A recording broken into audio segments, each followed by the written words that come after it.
Hey guys, this is Fundo on Manchupalama.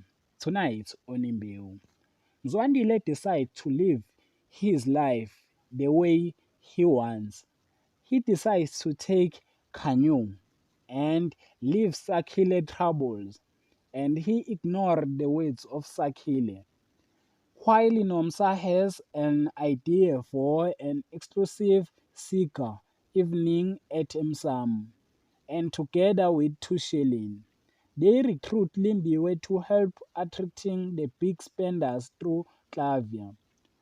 While Makosazana returned to Maloju and refused to leave, and Zagiti tell that Makosazana is fired with Kulego.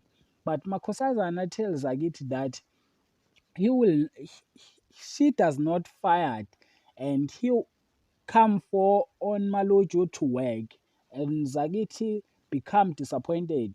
That is for tonight. Thanks for watching. Don't forget to like and comment and subscribe. Therefore, thanks.